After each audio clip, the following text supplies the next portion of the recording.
Secretary of Defense Lloyd Austin and other foreign dignitaries are crisscrossing the Indo-Pacific region doing handshake deals with other countries. Is this a sign of a looming war?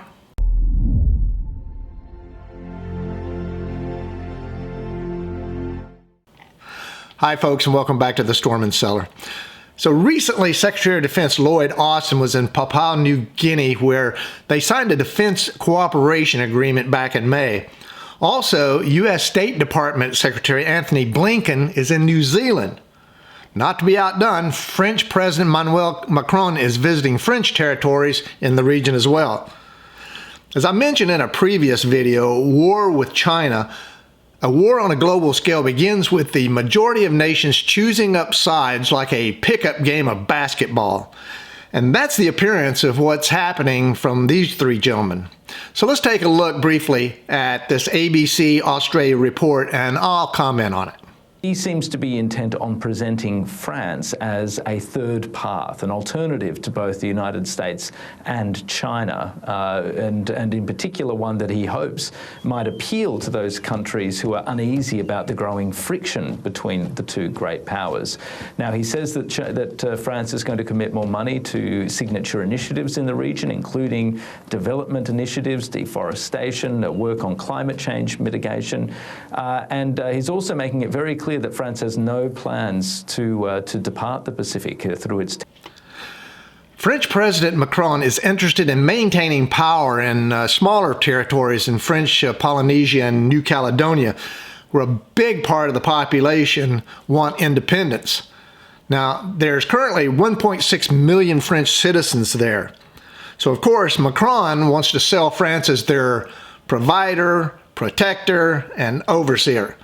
But I personally don't see France risking war with China to protect these small territories. In fact, Macron was cutting an economic deal recently with China to overthrow the dollar on the international market for the Chinese yuan. Not much of a French-US alliance here, I'll tell you. Also, Macron is trying to convince these folks to hang with France, so he needs to drop the climate change support to them. These people could care less. We're not seeking permanent basing in PNG. This is a fundamental, foundational framework to deepen that defense relationship that, again, goes back decades. So the common values that we have, I think, are really, really important.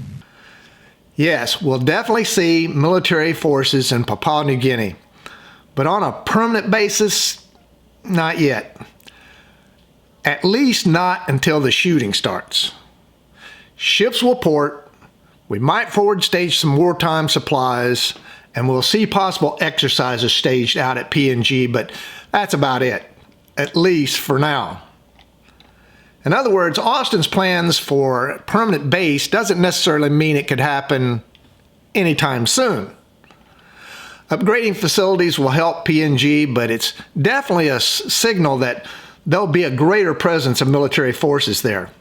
And of course, Stephen, the US Secretary of State Antony Blinken has made a stop in New Zealand. Any significant developments out of that visit? No hugely significant developments, but it was still really interesting to watch Secretary Blinken's visit. And it's also just extraordinary, I guess, in a sense that you have three pretty big heavyweights in the region simultaneously: Lloyd Austin, Emmanuel Macron, and Antony Blinken, all in various capitals around the region on the same day. Look, obviously both Antony Blinken and his counterpart, Nanaia Mahuta in New Zealand, made it pretty clear that they have reservations about some of what China is doing in the Pacific. Some of their language around the Solomon Islands security agreement with China was pretty predictable but clear. Both are very deeply uneasy about it. Now, Blinken visiting New Zealand is obviously another sign of bringing on board a generally passive country who might feel threatened by China. New Zealand has forever been against nuclear-powered weapons or nuclear-powered driven ships.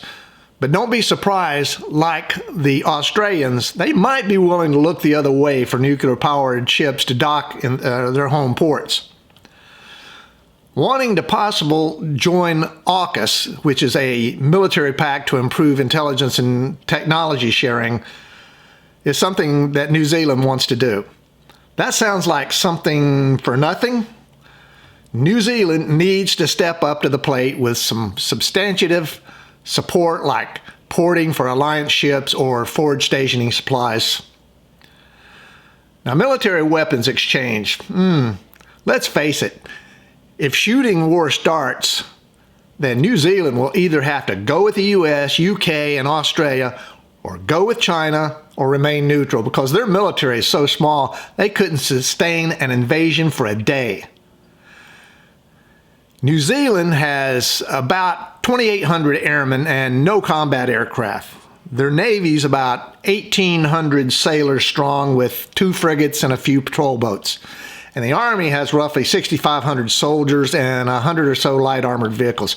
Not to mention, it's a population of pacifists. And all this ahead of Osman talks that are coming up over the next few days in Brisbane. What's the focus likely to be? Yeah, that's right. Antony Blinken and Lloyd Austin are now both in Brisbane. They're going to spend the next 2 days holding talks with Penny Wong and Richard Marles, the Defence Minister and the Foreign Minister. There'll be a big focus on military cooperation and the expanding cooperation that we've seen between the United States and Australia, in particular over the last few years, as the US moves more assets into Australia and as it looks to expand potentially some of its presence here.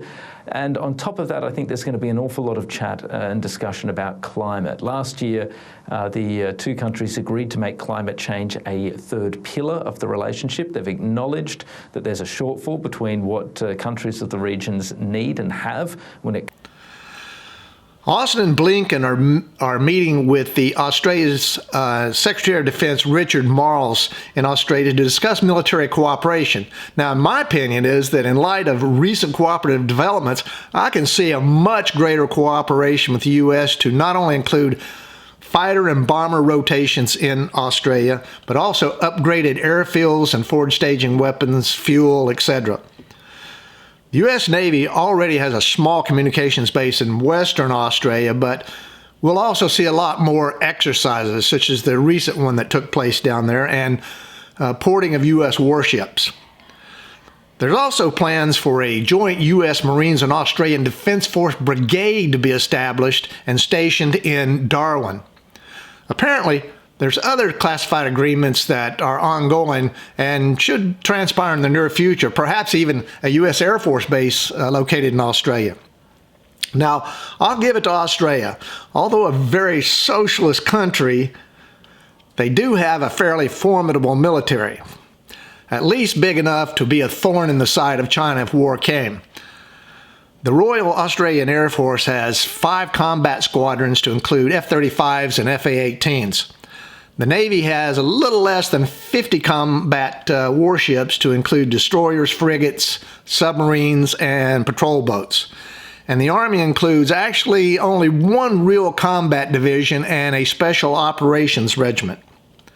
But please, again, with the climate change crap, China's polluting more than any other nation on the planet, but there's also using much of their pollution to manufacture weapons.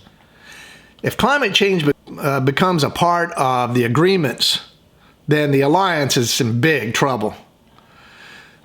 These are all viable alliances, especially with Australia. Let's hope the U.S. and allies remain laser focused on the Chinese communist threat. Remember, the war starts well before the first shot is ever fired.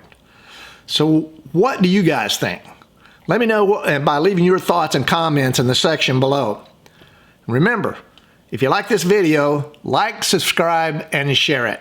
So until next time, make sure all your takeoff and landings equal.